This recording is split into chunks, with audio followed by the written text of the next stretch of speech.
اس وقت میں کوئی ٹھیک کو صاحب اس پر مزید بھی بات کرتے ہیں. میں ذرا فیٹف کے اوپر جو ہے اس وقت میرے ساتھ سابق وفاقی وزیر حماد اظہر صاحب موجود ہیں, ان سے ذرا بات کرنی ہے. حماد صاحب, پاکستان نے گرے لسٹ سے نکلنے کی تمام شرائط پوری کر دی ہیں اور اکتوبر میں جو ہے وہ باقاعدہ طور پر اس کا اعلان بھی ہو جائے گا. ایک بہت بڑی ڈیولپمنٹ ہے, آپ نے اس پہ بڑا کام بھی کیا ہے, تو الحمدللہ آج یہ جو ہے معاملہ حل ہو گیا ہے. جی دیکھیں, سب سے پہلی بات تو یہ ہے کہ یہ 2018 میں فروری میں ہم نامینیٹ ہوئے تھے اور ہمیں دنیا کا سب سے مشکل اور چیلنجنگ ایکشن پلان دیا گیا.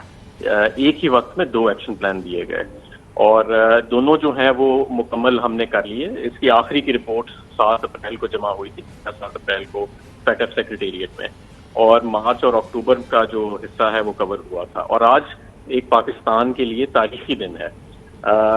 یہ تاریخی دن اس لیے ہے کہ یہ جو 34 نکاتی ایکشن پلان, جو دنیا کا سب سے لمبا اور دنیا کا سب سے مشکل ایکشن پلان تھا, پاکستان کے تھریش ہولڈ سب سے زیادہ ہائی تھے باقی دنیا کی بنسبت یہ ایکشن پلان کمپلیٹ کرنے کے, کیونکہ ہمیں ہائی رسک کنٹری پروفائل کیا گیا تھا. تو آج ہم نے وہ 34 نکات پورے کر لیے ہیں. جب ہم نے لاسٹ پلینری ہوئی 30 نکات پورے تھے, 2 رہ گئے تھے, اور آخری جو 2 نکات ہیں اس کی تحریک انصاف حکومت نے رپورٹ اپریل میں سبمٹ کرائی تھی اور وہ آج منظور ہو گئی ہے, جس کی بنیاد یہ 2 سال میں کہتے ہیں کہ 5 دفعہ جو ہے وہ انسداد دہشت گردی کے لیے جو اقدامات تھے اس کا جائزہ لیا گیا, اور وہ دہشت گردوں کی مالی معاونت روکنے کے لیے بہت سارے جو اس کے پوائنٹس تھے میں کچھ آپ کے سامنے رکھ رہا ہوں.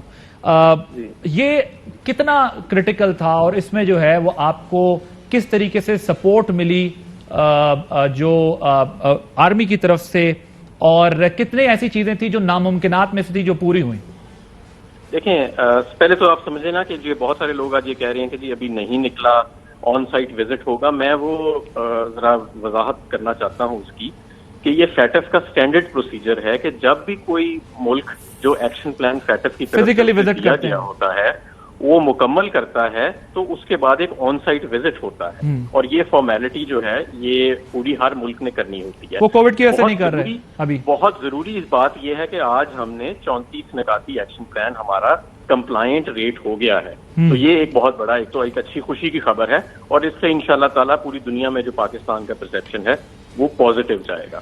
دوسری بات یہ ہے کہ یہ جو ایکشن پلان تھا یہ منی لانڈرنگ اور کاؤنٹر ٹیررزم فائنینسنگ سے تعلق رکھتا تھا, اور اس کے اندر ministry of interior, foreign ministry, آپ کے پروونشل پولیس ڈپارٹمنٹس, آپ کا FBI, آپ کا اسٹیٹ بینک آف پاکستان, سب سے بڑا کردار آپ کے فائنینشیل مانیٹرنگ یونٹ کا جس کو بنایا گیا, اور اس کے علاوہ آپ کی اینٹی نارکوٹکس فورس, آپ کی بارڈر کنٹرول پوسٹ, آپ کا کسٹمز, اس کے علاوہ اور بھی بہت سارے. یہ پورا ایک اسٹیٹ فنکشن, ایک پورا اسٹیٹ فنکشن ہوتا ہے نا, پوری اسٹیٹ کی طرف سے آپ کو اس میں ہیلپ ملی. چائنا نے اس میں بڑا امپورٹنٹ رول پلے کیا ہے. میں یہی بتا رہا ہوں نا کہ اس میں سیکیورٹی ایجنسیز کا بھی بہت امپورٹنٹ رول تھا, ان کی بھی بہت زیادہ معاونت رہی ہے, اور پاکستان تحریک انصاف حکومت نے جو پولیٹیکل ول کا مظاہرہ کیا, فیٹف نے بار بار اس کا بھی اظہار کیا. اس سے پہلے ہماری فیٹف میں ہسٹری کوئی زیادہ اچھی نہیں تھی, اور جب میں پلینری میں جاتا تھا تو باقاعدہ کہا جاتا تھا کہ یہ پہلی حکومت ہے جس نے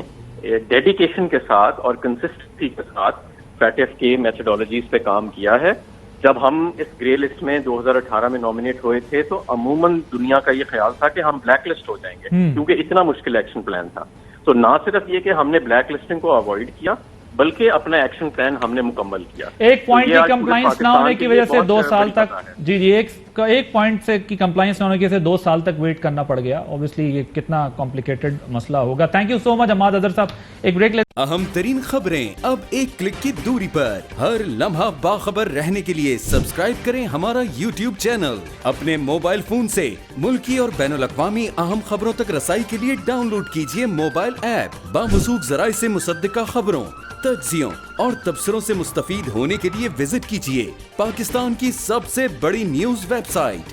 ARY نیوز پہنچا رہا ہے خبریں سب سے پہلے آپ تک, تاکہ آپ رہیں ہر لمحہ باخبر.